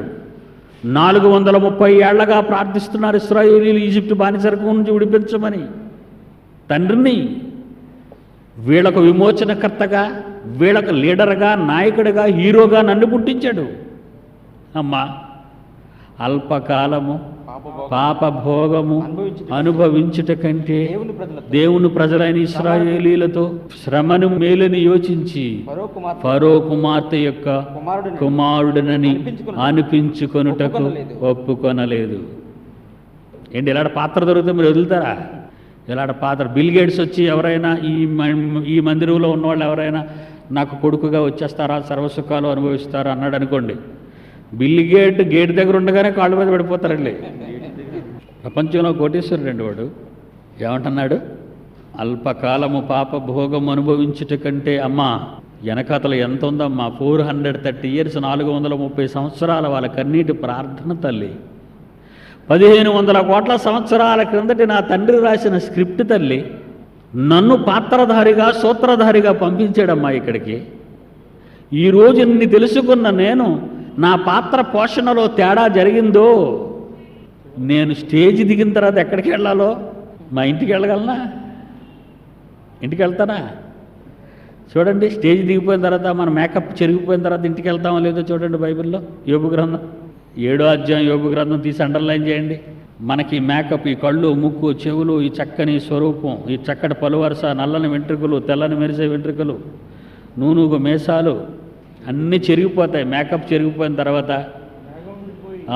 యోబు గ్రంథము 7వ అధ్యాయము 9వ వచనము, మేఘము విడిపోవునట్లు, అదృశ్యమగునట్లు పాతాళమునకు దిగిపోయినవాడు అంటే మేకప్ చెరిగిపోయినాడు అని అర్థం. పాతాళం దిగినవాడంటే మేకప్ ఎక్కడ చెరిగిపోద్ది? శ్మశానంలోను. మన మేకప్ ఎక్కడని జరిగిపోద్ది? ఒకటి నిలబెట్టి పూడ్చేస్తారు మేకప్ చెడిపోయడానికి, ఒకడు కూర్చోబెట్టు తీసుకెళ్తారు. ఏటో పాపం వాళ్ళ అమాయకత్వం, ఈజిప్షియన్స్కి అమాయకత్వం కదండి. వచ్చే జన్మలో మళ్ళీ మేమంతా ఈ వజ్ర వైడూర్యాలతో వెళ్ళిపోతామని ఆ మమ్మీలు బయటకు తీస్తుంటే, ముఖం చూస్తుంటే మనకే భయం వేస్తుంది. చూసారా మమ్మీలు ముఖాలు? ఎండిపోయిన శవాల ముఖాలు ఎప్పుడైనా చూసారా మీరు? ఎండిపోయిన శవాల ముఖాలు చూడలేదా? చూడండి, మీరు చూస్తే తెలుస్తుంది. మన ఒరిజినల్ ఫోటో అది. ఎండిపోతే చూసారా? ఎండిపోయే చర్మం అంతా దుమ్ములకు పట్టేసి కళ్ళు గుడ్లై చిన్న గుంటలు పడిపోయి, చెవు దగ్గర గుంటలు, మూతి దగ్గర గుంటలు అయి పడిపోయి, చర్మం అలాగే గోని సంచి బిగించేసినట్టు ఉంటుంది చర్మం అంతా. పాపం ఉంటుంది శరీరం అనుకొని ఆ శవపెట్టుకల్లో పెట్టారు రసాయనాలు కలిపి, అవి కూడా ఎండిపోయి ఎలాగా ఉండవని మనకు తెలిసిపోయి ఈ దాసి ఉంచడానికి ఈ డబ్బు ఎందుకు ఖర్చు పెట్టాలనుకుని మన వాళ్ళు తెలివిగా లోన్ పెట్టిలో పెట్టి పూడ్చేస్తున్నారు. అంతే కదండి. ఈ పెట్టిలో పెడితే ఆచార ప్రకారంగా ఈ పంచభూతాల్లో కలవు, మట్టిలో మాత్రమే కలుస్తుంది, కాల్చెట్టే పంచభూతాల్లో కలుస్తాయి అనుకున్నారు కొంతమంది. పంచభూతాలు అనగానే గాలి, నీరు, అగ్ని, మట్టి ఇవన్నీ ఉన్నాయి కదండి. అది మంటల్లో పెట్టేస్తే బూడిద నీరు నీరుగా, గాలిగా, బూలిగా ఏదో చెత్త అంతా చెప్తారు కదా, అలా కలిసిపోతారని కాల్చేస్తారు. మన మేకప్ అంతా అలాగే చెరిగిపోద్దండి. నటన అయిపోగానే ఏం చేస్తామంటే స్టేజ్ దగ్గరనే మనకు కొత్త కోట్ ఇస్తారు హీరో కింద యాక్ట్ చేయమని. కోట్ ఇంటికి వెళ్ళిపోతే ఎలాగా? కాస్ట్యూమ్ డిజైనర్ ఊరుకుంటాడేటి, ఆ హీరో గారు కోట తీసుకెళ్ళిపోతుంటే రిప్పేమని చెప్తాడు డైరెక్టర్. కోటి ఇప్పియాలా, ఆడిచ్చిన రాజవస్త్రాలు ఇప్పియాలా, ఆడిచ్చిన కిరీటం ఇచ్చేయాలా, మనం ఎక్కిన తెల్లగుర్రం వాడికి ఇచ్చేయాలా, ఏముండవు అన్నీ మేకప్ సామాన్లు అవన్నీ. నటనలో ఆ పాత్రలో పోషించడానికి నీకు తెల్లగుర్రం, అది నువ్వు ఇంటికి వెళ్ళిపోతే ఎలాగా? నీ కిరీటం, కోహినూరు వజ్రం, హీరోయిన్ అందగత్తే, ఆవిడని తీసుకెళ్ళిపోతే ఎలాగా? ఆవిడింటికి వెళ్తుంది హీరోయిన్, నీకు నటనలోనే హీరోయిన్ 2 గంటల్లోనూ. తర్వాత అలా ఆయన ఊరుకుంటాడేంటి నువ్వు హీరోయిన్ తీసుకెళ్ళిపోతే? వాళ్ళ తల్లిదండ్రులు ఊరుకుంటారా? ఇదంతా నటన. ఈ పాత్ర, ఈ శరీరం, ఈ భూమి మీద ఈ మేకప్ చెరిగిపోవటం బైబిల్ భాషలో ఏమంటున్నాడు దాన్ని? మేఘము విడిపోయి అదృశ్యమగునట్లు పాతాళమునకు దిగిపోయినవాడు మరి ఎప్పుడును రాడు. ఇక నీకు అయిపోయింది, నీ వరకు నీ పాత్ర అయిపోయింది. 100 దినాల దినోత్సవం అయిపోయింది, 100 దినోత్సవం అయిపోయింది. మళ్ళా నువ్వు రావు. దేవదాస్ మళ్ళీ పుట్టాడులాగా పుట్టడవు, నువ్వు పుట్టవు. పాతాళానికి వెళ్ళిపోయాడట. అంటే మన పాత్ర అయిపోగానే ఎక్కడికి వెళ్ళిపోతామండి? ఎక్కడికి వెళ్ళిపోతాం? స్క్రీన్ బ్యాక్, ఈ యూనివర్సల్ స్క్రీన్ దాటిపోయి వెళ్ళిపోతాం, పాతాళానికి వెళ్ళిపోతాం. మన పెయింట్ అంతా పోద్ది, మేకప్ అంతా పోద్ది, మొత్తం అంతా పోతాయి. అక్కడికి వెళ్ళిపోగానే తర్వాత ఏం పెట్టాడు చూడండి, ఏం రాశాడు, ఏమనుందో చూడండి మీ బైబిల్లో. అతడు ఇక ఎన్నడును తన ఇంటికి రాడు, అతని స్థలము అతనిని మరలా నెరుగదు. జైశాలి పీడి సుందర్రావు, అదిగో బోర్డు నాదేనయ్య బాబు, మా ఇంటికి నేను వెళ్ళాను కూడా చచ్చిపోయిన తర్వాత అనుకోండి కాసేపు. ఇది నా ఇల్లు, ఇది నా కారు, ఇదిగో నా పేరు చూడు ఆ రాయి మీద ఉందంటే ఆ ఇల్లు ఏమంటుందట నన్ను చూసి? అతని స్థలము అతనిని మరలా ఎరగదు. అంటే ఏమంటుంది? నువ్వు గేడి దగ్గరికి వెళ్ళగానే, ఎవడరా నువ్వు? ఒకవేళ నువ్వు ఇక్కడి నుంచి తప్పించుకొని గోడ దూకి చెల్లినా పాతాళంలో ఎలాంటి భద్రత ఉందో పాతాళం పత్రిక చదివితే మీకు అర్థమవుతుంది. రాశాను పాతాళం. అక్కడి నుంచి ఎవడ ఎస్కేప్ అయ్యే అవకాశం లేదు. ఒకవేళ నువ్వు ఎస్కేప్ అయ్యావు అనుకో, బెయిల్ పిటిషన్ పెట్టుకొని పెరోల్ మీద బయటకు వచ్చావు అనుకో, బాలకృష్ణలాగా లేదా లాళ్ళగా ఏళ్ళలాగా. ఏమంటే చాలామంది క్రిమినల్స్ పెరోల్ మీద బయటకు వస్తారు, వాళ్ళు నేరస్తులు, వాళ్ళు బయటకు వస్తారు, బయట తిరుగుతారు, మరో 3 మటర్లు చేసిపోతారు లోపలికి. వీళ్ళ పెరోల్ మీద తీసుకొచ్చేవాళ్ళు కూడా వాళ్ళే పెద్దవాళ్ళు. వీటితో పని ఉంటాడు, పెరోల్ మీద తీసుకొస్తాడు, ఆయన చంపేసి మళ్ళీ లోనికి వెళ్ళిపోమంటాడు అండి. ఒకవేళ మనం పాతాళ గుండానికి వెళ్ళిపోయి అబ్రహాం కాళ్ళ మీద పడిపోయి ధనవంతుడిలాగా ఏదో కన్సిడర్ చేసేసి సరేలేయా ఒక సెకండ్ టైం ఇస్తానని ఇంటికి వెళ్ళి వచ్చాను అన్నా, మనం నెమ్మదిగా ఇక్కడికి వచ్చేసి మన ఇంటి ముందు నిలబడి తలుపు కొట్టినా తలుపు లోపల ఉండోళ్ళకి సమాధానం ఇవ్వనవసరం లేదు. నీ ఇల్లే, నీ స్థలమే నిన్నేమంటుందంటే గెట్ అవుట్ నా జన్మభూమి. 7 మగానికి జన్మభూమి ఒకటి, జన్మనిచ్చిన భూమి అంటుంది గెట్ అవుట్ అంటుంది. ఎవడరా నువ్వు? జన్మనిచ్చిన తల్లి అంత మాట అని నువ్వు అన్నావు అనుకో డైలాగు, నువ్వు అక్కడ ఉండవు. నీకు జన్మభూమి ఉందటి, జన్మభూమి ఉందా నీకు? చంద్రబాబు గారు చెప్తారు పాపం, జన్మభూమి అని చెప్పే పాపం కనపడకుండా వెళ్ళిపోయాడు. అతని స్థలము అతనిని మరలా ఎరకదు. ఏమండి ఈ మాట వింటుంటే ఎంత బాధగా ఉంటుందండి. అక్కడికి వెళ్ళి భూలోకానికి వెళ్ళి ఆ విశ్వానికి వెళ్ళి దిక్కుమాలి ఇంటి ముందు నిలబడి ఆళ్ళ చేత తోయించుకునే కంటే మనం ఇందులోనే ముఖం చాటు చేసుకొని నరకంలో ఉండిపోవడం బెటర్. అసలు పాతాళం నేను వదలదు. ఒకవేళ వదిలితే నువ్వు వస్తే ఏదో జరుగుతుందని నువ్వు అనుకుంటే అసలు నీ స్థలమే నిన్ను మర్చిపోద్దన్నాడు. నీ కోట లేదు, నీ మేడలు లేవు, నీ గుర్రాలు లేవు, నీ కోట్లాది రూపాయలు లేవు, నీ బంధువులు లేరు, నీ ప్రజలు లేరు, నీకు ఆత్మీయులే లేరు. శవపేటిక లేదు, శవపేటిక పక్కన నీ ఆస్తులు లేవు. దేవుని పిల్లలారా, ఈ విశ్వం అనే ఈ చక్కటి ఈ తెర మీద దేవుని ఇష్టాన్ని నెరవేర్చడానికి వచ్చిన ఈ పాత్రలోని మీరు వ్రాయబడిన దేవుని ఇష్టాన్ని నెరవేరుస్తున్నారో లేదా మీరు రాసుకున్న మీ ఇష్టాలని, మీరు చేసుకున్న మీ ఇష్టాలని నెరవేర్చడానికి మీ ప్రణాళికలను మీరు రూపొందించుకుంటున్నారో ఒక్కసారి మీరు ఆలోచించండి. క్రీస్తు పూర్వం 2650లో కట్టబడిన పిరమిడ్ చరిత్ర మీరు వింటే వాళ్ళ శవాలు పేటికలలో ఆస్తులతో ఉన్నప్పుడు ఫరో రామసేస్ ఏం రాశాడో తెలుసా? మోషే దేవుడు నిజమైన దేవుడని రాశాడు. వాడు బ్రతుకుంటుండగానే మోషే దేవుడు గొప్పవాడని ప్రపంచానికి చెప్పలేకపోయాడు ఫరో చక్రవర్తి. ఇశ్రాయేలీల దేవుడు గొప్పవాడు అని సమాజానికి, ఈజిప్టియన్స్కి కూడా చెప్పలేదు ఫరో రాజు. వాడు చచ్చిపోయిన తర్వాత చెప్తున్నాడు చూడండి. వాడి శవపేటికల దగ్గర ఉన్నటువంటి రాయబడిన రాతి పలకల, శిలాపలకాల మీద మోషే దేవుడు గొప్ప దేవుడు అని రాశాడు వాడు. అదే వాడు మరణించిన సుమారు 4000 సంవత్సరాలు. రోమాపత్రిక క్రీస్తు శకం సుమారు 60లో రాయబడింది. ఈ రోమాపత్రిక క్రీస్తు శకం సుమారు 60లో రాయబడింది. 60లో అంటే 60లో పౌలు రాస్తున్నాడు ఫరో గురించి. దేవుడు చెప్పిన మాటలు రాస్తున్నాడు రోమాపత్రిక 9వ అధ్యాయంలో. అప్పటికి ఫరో చక్రవర్తి చనిపోయి ఎంతకాలం అయింది? సుమారు 3000 సంవత్సరాలు అనుకుందాం.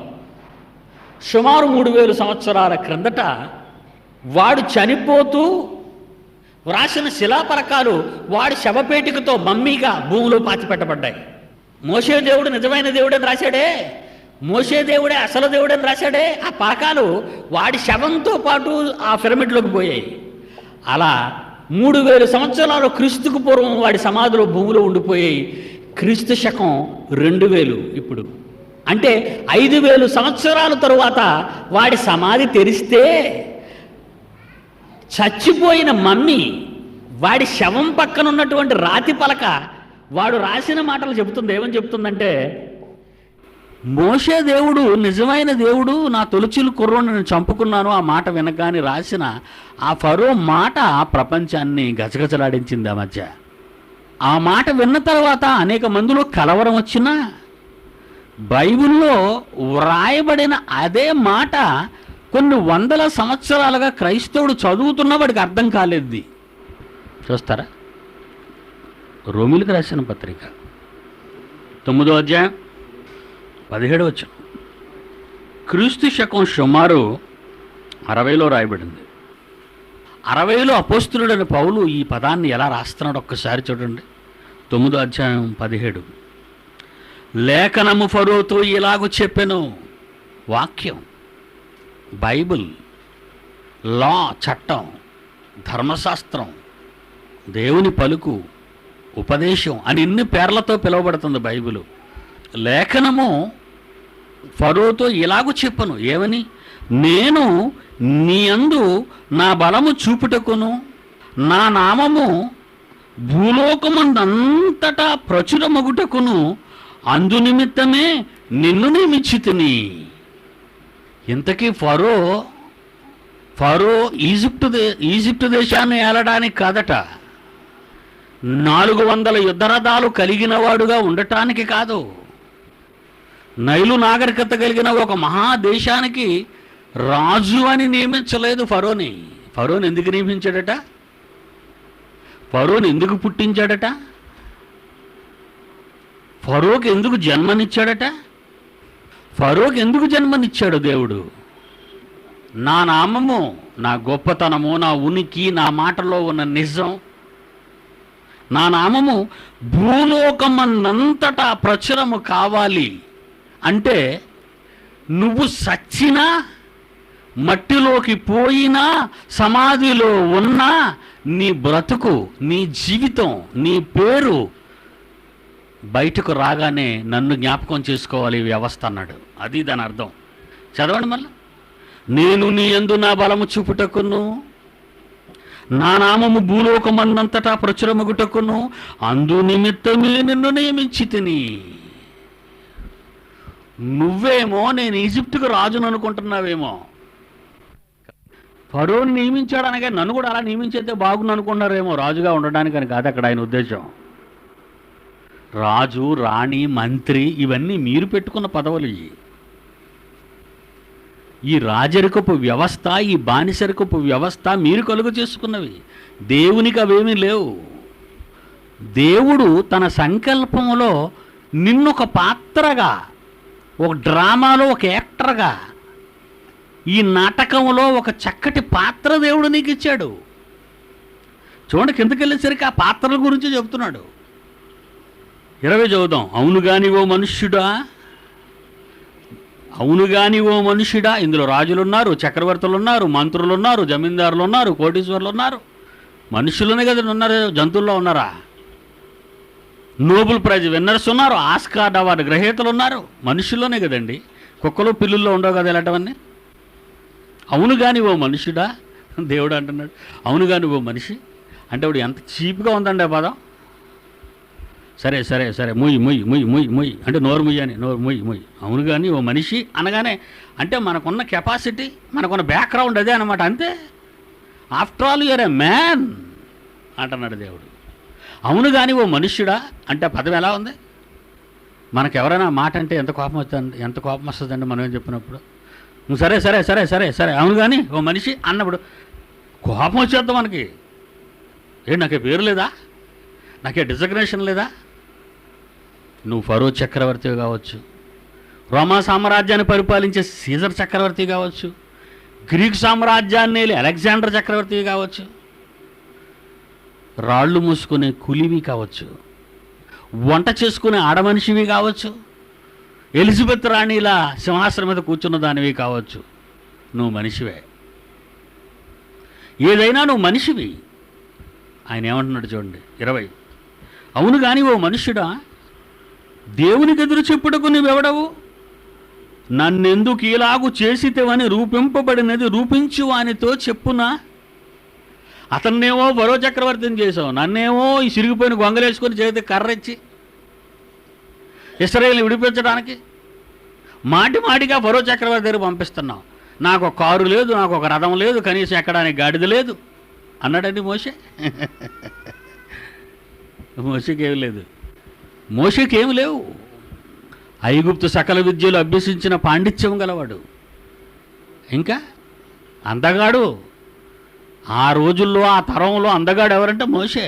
ఆ అందాన్ని చూసే కదా ముగ్ధురా లైఫే ఫరో కుమార్తె ఎత్తుకెళ్ళిపోయింది కోటలకి. 3 కాళ్ళు 4 చేతులుంటే తీసుకెళ్తుంది ఆ ఫిగర్ని. అందగాడు, అంత గొప్పగా పెరిగినవాడు చివరి దశలో కదండి పాపం భయంకరంగా తయారైపోయాడు. రాజరికపు వ్యవస్థను విడిచిపెట్టేశాడు, వద్దనేశాడు. నాకు వద్దు. ఆ స్థానంలో ఉండవలసిన వాడు మోషే, ఆ చక్రవర్తి స్థానంలో ఉండవలసిన వాడు. ఫరో కుమార్తె యొక్క కుమారుడినని అనిపించుకొనుటకు ఒప్పుకోలేదు గనక బై ఛాన్స్ వచ్చింది వాడికి. అది ఈయన వదులుకున్నాడు కనుక అతనికి వచ్చింది. నియోజకవర్గంలో 2 వేశారు, ఒకడు విత్డ్రా అయిపోయాడు. ఇంకిడికి మెజారిటీ ఏముంది, ఈడో గెలిచేశాడు. మోషే వదులుకున్నాడు కనుక ఫరోకు వచ్చింది సింహాసనం. ఎందుకు? ఏ పాత్ర అయినా ఆయన ఇవ్వాలి. ఏ పాత్ర అయితే ఏంటి, అతనికి యూజ్ఫుల్గా ఉండాలి ఆ పాత్ర. ఆ పాత్రలో ఒక్కోసారి ఒక పెద్ద హీరో పేదవాడిగా ఒక సినిమా యాక్ట్ చేస్తాడు, అయితే వాడు హీరో కాదంటారా మీరు? ఈ సినిమాలో ఇంత మెగాస్టార్ ఇక్కడ అడుక్కున్నాడు కింద వేసాడు కనుక ఆ వీడియోలో మెగాస్టార్ అవుతాడంటారా మీరు? వాడు ఏ పాత్ర పోషించినా మెగాస్టారే. మీకు అర్థం? ఎందుకంటే మీకు ఆ లాంగ్వేజ్ చెప్తేనే అర్థమవుతుంది, ఇంకే ఉదాహరణ చెప్పినా మీకు అర్థం అవుతుంది. మోషే మెగాస్టారే, దేవుని దృష్టిలో గొప్పవాడు, ఇల్లంతటిలో నమ్మకమైన వాడు, అతనంతటి సాత్వికుడు భూమి మీద ఎవడు? అది అతనుకున్న టైటిల్స్ ఆ రోజు. అవి యూనివర్సల్ టైటిల్స్. మెగాస్టార్కి స్టేట్ టైటిల్ ఇది. ఇలాంటివి ఒక దేశంలో ఎన్నో స్టేట్లు ఉన్నాయి, ఆ స్టేట్లో ఇతను ఒక మెగాస్టార్ అయ్యాడు. అతను యూనివర్సల్ మెగాస్టార్. ఆయన దేవుడిచ్చినటువంటి నిర్ణయించిన పాత్రను పోషిస్తున్నాడు. కిందకి చూడండి. అవును గాని ఓ మనుషుడా, దేవునికి ఎదురు చెప్పుటకు నీవెవడవు? నన్ను ఎందుకు ఇలాగూ చేసిత్వని రూపింపబడినది రూపించు వానితో చెప్పునా? నువ్వు మోషేగా నీ పాత్ర పోషించు, వాడు ఫరోగా వాడి పాత్ర పోషిస్తాడు. నువ్వు లైవ్లో నీ సాక్ష్యాన్ని ప్రపంచానికి చెప్పు, వాడు డెత్ అయినా వాడి మమ్మీగా వాడి శవాన్ని ప్రపంచానికి సాక్ష్యంగా చెప్పిస్తాను నేను. మోషే తన నిజ జీవితంలో సమస్తాన్ని త్యాగం చేసి దేవునికి ఒక మంచి పాత్రను పోషించాడు. దేవుని పక్షాన ఈజిప్టు రాజ్యాన్ని వదులుకున్నాడు, ఈజిప్టు సింహాసనాన్ని వదులుకున్నాడు, ఫరో రాజు కుమార్తె యొక్క కుమారుడిని అనిపించుకున్నట్టుకు ఒప్పుకోలేదు. కారణం రాబోయే బహుమతి కొరకు ఎదురు చూశాడు అంటున్నాడు హెబ్రీ గ్రంథకథ 11:24లో. కనుక ఇతని పాత్ర ఇది. ఇతని పాత్ర సజీవమైనదై తండ్రి కొరకు చక్కని పాత్ర పోషించాడు బ్రతుకులో. అతడు బ్రతుకున్న పాత్రలో రాజ్యాధినేతగా, యుద్ధరథాలను కలిగిన, భుజబలం కలిగిన పరాక్రమవంతుడుగా, ఒక గొప్ప సివిలైజేషన్ దేశానికి ఒక చక్రవర్తిగా పేరుగాంచాడు బ్రతికున్న కాలంలో. చచ్చిన తర్వాత తన పాత్ర దేవుని సాక్ష్యానికి దేవుడు ఉపయోగించుకున్నాడు. నీదే పాత్ర? ఎలాంటి పాత్ర నీది? బ్రతుకున్నప్పుడు దేవుని కొరకు ఉపయోగపడే మోషే పాత్ర నీకు కావాలా? చచ్చాక నా ఆత్మ నరకానికి పోయిన తర్వాత ఈ దిక్కుమాలిన మమ్మీ ఈ శవంతో దేవుడు సాక్ష్యాన్ని చెప్పుకోమని అంటావా? కిందకే ఉన్నాడు చూడండి. ఒక ముద్దలో నుండి ఒక ఘటము ఘనతకును, ఒక ఘటం ఒకటి ఘనహీనతకును చేయుటకు మీద కుమ్మరివానికి అధికారము లేదా? ఒకే ముద్ద. ఫరో దేవుని కుమారుడే, మోషే దేవుని కుమారుడే. వీడు కఠినుడై దేవుని సంకల్పానికి భిన్నమై బ్రతుకు కాలంలో దేవుడు అర్థం కాక బలైపోయిన ఈ ఘటం ఇది.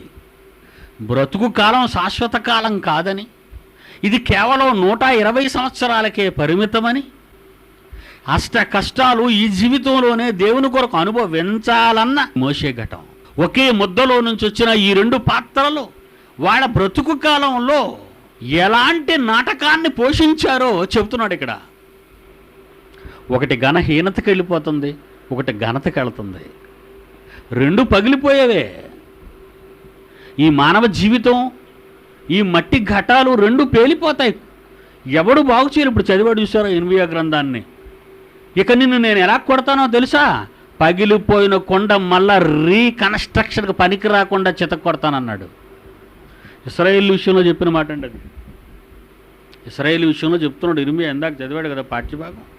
నిన్ను నేను ఎలా కొడతానో తెలుసు ఇశ్రాయేలు, నిన్ను పగలగొట్టిన తరువాత మరలా తిరిగి దానిని కట్టే పరిస్థితి లేకుండా ఒక కొండను ఎలా బద్దలు కొడితే పెంకులుగా ముక్కలు అయిపోద్దో అలా అయిపోద్ది నీ జీవితం అన్నాడు దేవుడు.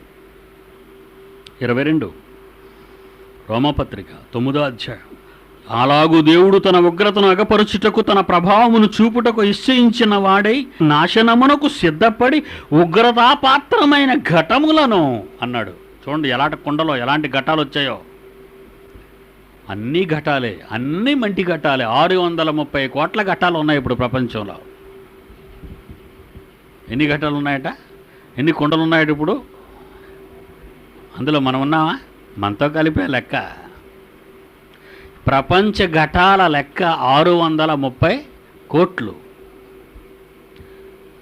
ఇందులో ఘనత గల ఘటాలెన్ని, ఘనత లేని ఘటాలెన్ని? అన్ని పాత్రలే. నీకు పాత్ర ఉందా గనుకనే వచ్చావు ఈ భూమి అనే ఈ తెర మీదకి. నమ్ముతారా? మీకు ఛాన్స్ దొరికింది సీన్ యాక్ట్ చేయడానికి. చాలామంది వచ్చారు సెలక్షన్కి, సెలెక్ట్ అవ్వకపోయారు. నేను నటిస్తాను వచ్చారు చాలామంది. అర్థమైందా? నేను వచ్చాను కదండి, మా నాన్నలో నుంచి కదా మా అమ్మలోకి వెళ్ళాను. అంతేనా? అదేనా సైన్స్? బైబిల్ అదే, సైన్స్ అదే. నా తండ్రిలో నుంచి నా తల్లిలోనికి నేను వెళ్ళాను యాక్ట్ చేస్తానని. నాతో పాటు ఎందరు వచ్చారనుకుంటున్నారు మీరు ఆ రోజు సెలక్షన్కి? 20 నుంచి 60 లక్షల మంది ప్రతినిధులు, క్యాండిడేట్స్ అటెండ్ అయ్యారు మా అమ్మ గర్భంలో. అప్పుడు అమ్మ ఎంతమందిని సెలెక్ట్ చేసింది? నా ట్రిప్పులో, నా సెలక్షన్లో ఎంతమందిని సెలెక్ట్ చేసింది? ఒక్కరినే సెలెక్ట్ చేసింది మా అమ్మ. ఆ ఛాన్స్ నాకే దొరికింది. అర్థమైందా? మా అమ్మ అండం ఎవరితో ఫలదీకరణం చెందింది? మా నాన్నలో ఉంచి వచ్చిన 60 లక్షల కాలాలలో ఒకటి నాది. నాతోనే అమ్మ కణం ఫలదీకరణం చెందింది. చూసారా? అందుకే సెలెక్ట్ చేసుకున్నాడు ఆయన. 60 లక్షల కణాల్లో నేను నిలబడ్డాను. 60 మా నాన్నకే 60 లక్షల కణాలేనా? అది ఒక ట్రిప్పుకి చెప్పాడు. అర్థమైందా? ఇలా భార్యాభర్తల వాళ్ళ జీవితాల్లో ఎన్నిసార్లు వాళ్ళు దాంపత్యంలో కలుసుకుంటారు. కోటాను కోట్ల కణాలు నిర్వీర్యం అయితే నేను సెలెక్ట్ అయ్యాను. ఎందుకు? అలా సెలెక్ట్ అవ్వటంలో తండ్రి ఉద్దేశం ఉంది. నాకు పాత్ర ఇచ్చాడు, నాకు ఒక రోల్ ఇచ్చాడు ఆయన. నువ్వు యాక్ట్ చేయాలి నాయన అని. ఎక్కడుంది తెర? వెండి తెర కాదు, యూనివర్సల్ స్క్రీన్. ఇదే స్క్రీన్ ఇది. ఒక పెద్ద యూనివర్సల్ స్క్రీన్లోకి వచ్చాను నేను. ఈ స్క్రీన్ అంతా మీకు తీర్పు రోజున కనబడుతుంది అంటాడు ప్రకటన గ్రంథంలో. ఆ రోజు ఆస్కార్ అవార్డులు ఇస్తారు. సినిమా యాక్టర్లు అందరూ వెళ్తారు అనుకోండి. ధవళమైన మహాసింహాసనం వేయబడింది. భూమి మీద మృతులైన వారందరూ ఆ సింహాసనం ఎదుట నిలువబడి ఉండేది చూచితను. యాక్టర్లు మొత్తం యాక్టర్లు వచ్చారు, ఆదాం మొదలుకొని. మరి వాళ్ళకి ఇవ్వాలేదా? బహుమతులు ఇవ్వాలి. ఏ పాత్రను ఎవరు చక్కగా ఉత్తమ నటుడు ఎవరు? ఓ మోసే తరంలో మోసే హీరో ఉత్తమ నటుడుగా అందుకుంటాడు. ఒక సాంసన్ తరంలో సంసోను మహాబలాఢ్యుడిగా ఒక ఉత్తమ నటుడిగా అందుకుంటాడు. ఒక హీరోయిన్లో శారా అందుకుంటుంది, ఎస్తేర్ అందుకుంటుంది, రూత్ అందుకుంటుంది. ఎందరో హీరోలు అందుకుంటారు, సహాయక నటులు అందుకుంటారు. ఆ సహకారుల పేర్లు జీవగ్రంథమందు రాయబడి ఉన్నవి. ఉత్తమ సహాయ నటి. అప్పుడు తెలుస్తుంది మనకు యూనివర్సల్ స్క్రీన్ ఎంత పెద్దదో. ఆ సింహాసనం మీద ఉన్న ఆ మహావృద్ధుడు ప్రకటిస్తున్నప్పుడు ఆ ప్రకటనలో అతని చేతుల మీదుగా మన బహుమానం అందుకుంటే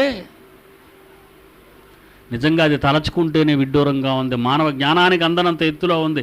అది ఈ సమాజానికి, ఈ క్రైస్తవ్యానికి, ఈ లోకానికి ఎలా అర్థమవుతుంది? అది నా తపన. ఎలా వీళ్ళకి అర్థం చేయించగలను? వీళ్ళకి అర్థం చేయించాలంటే వీళ్ళు ఎరిగిన జ్ఞానాన్ని దెబ్బ కొట్టి చెప్పాలన్నది నా జీవితంలో ధ్యేయంగా మార్చుకున్నాను. వాళ్ళ నమ్ముకున్న జ్ఞానాన్ని దెబ్బ కొట్టి నేను పైకి వెళ్ళాలి. దేవుని పిల్లలారా, 630 కోట్ల మంది ఈరోజు ఈ స్క్రీన్ మీదకి వచ్చారు. ఈ తరంలో, ఈ లోకం మీదకి వచ్చారు. ఈ తరంలో మీ పాత్రల పోషణ ఎలా ఉందో ఒక్కసారి మీరు చెకప్ చేసుకోండి. మీకు రాసి ఇచ్చిన డైలాగ్ డెలివరీ ఏమైనా ఉందా? ఉంది. బుక్ బైబిల్ ఇదిగోండి. చిన్నప్పుడు నాటకాలు వేసేటప్పుడు నా నాటకం అంతా కూడా ఒక కాగితం మీద రాసుకుండేవాడిని. అవన్నీ నేను జాగ్రత్తగా చదువుకుంటూ ఉండేవాడిని. ఇంకొకటి రోజులు వాడు చదువుకుంటూ ఉండేవాడు, ఇంకొకటి రోజులు వాడు చదువుకుంటూ ఉండేవాడు. మేమందరం కలిసి మళ్ళీ ఒకసారి ట్రైల్ వేసుకునేవారు. మళ్ళీ ఎవరి తర్వాత ఎవడో చేసి తెలుసుకోవాలి. వాడికంటే ముందు నేను అనేసాను అనుకోండి డైలాగు. మళ్ళీ మేమందరం కలిసి ఒక దగ్గర ఒకసారి కూర్చొని మళ్ళీ ట్రైల్ వేసుకునేవారు. ఆ స్టేజ్ మీదకి వెళ్ళేప్పుడు మేకప్లు కొట్టి, లైట్ల మధ్య పెట్టి, చెమటలెక్కి, గుండంతా చల్లా చెదరైపోయి, జనాలు చూసి భయపడిపోయి, ఏ డైలాగ్ ఎప్పుడు చెప్పాలో తెలియక వెనక ముందు వెనక చెప్తే పిల్లలు కేకలేసి రాళ్ళు టమాటీ పళ్ళు ఇసిరితే పారిపోయేవాళ్ళు. చిన్న నాటకం 1/2 అవర్ 1 అవర్ గేమ్కే, ప్లేలెట్కే ఎంత బాధపడితే 60-70 ఏళ్ల నీ లైఫ్ టైంలో నీ నటన ఈ ప్రపంచంలో ఎలా ఉంది? ఏమన్నాడు చూడు. ఇంతకీ నీకు ఏ పాత్ర ఇచ్చాడు? విలన్ పాత్రలు ఏమో చూడండి. విలన్ పాత్రలు ఉన్నాయి, హీరో పాత్రలు ఉన్నాయి ఇక్కడ 22లో. అలాగూ దేవుడు తన ఉగ్రతను అగుపరచుటకు, తన ప్రభావమును కనపరచుటకు నిశ్చయించిన వాడే నాశనమునకు సిద్ధపడి ఉగ్రతాపాత్రమైన ఘటములను. ఎన్ని విలన్ క్యారెక్టర్స్ ఇవి.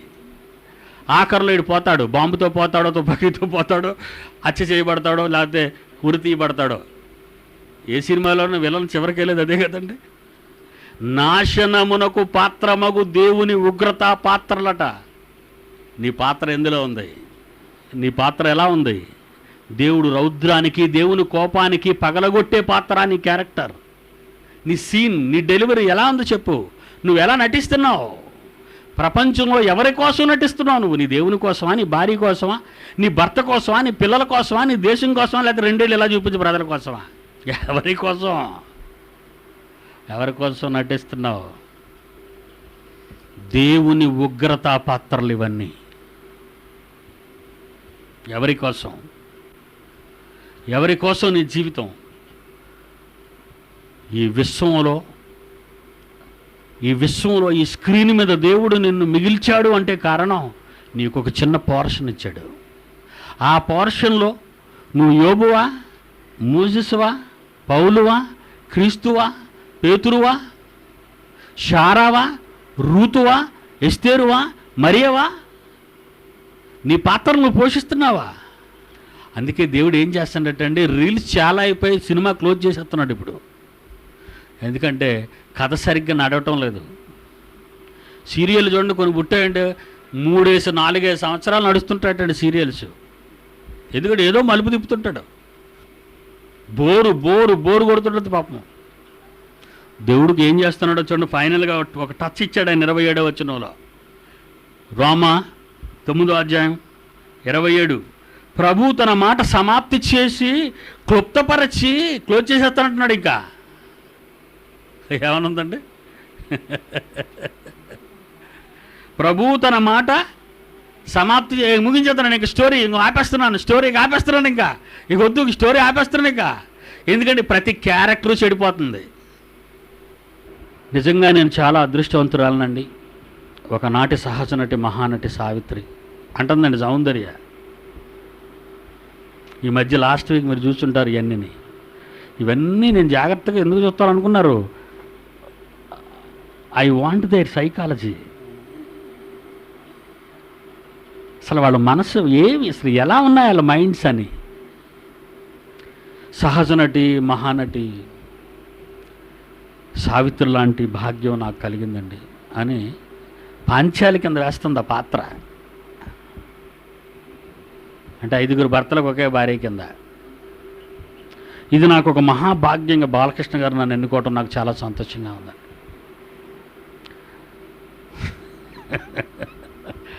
పాపం అర్ధాంతరంగా ప్రొడ్యూసర్ పోతాడండి వీడు. ఎందుకంటే ద్రౌపది పోయింది, కేసగడ ఎత్తుకెళ్ళిపోలేదు.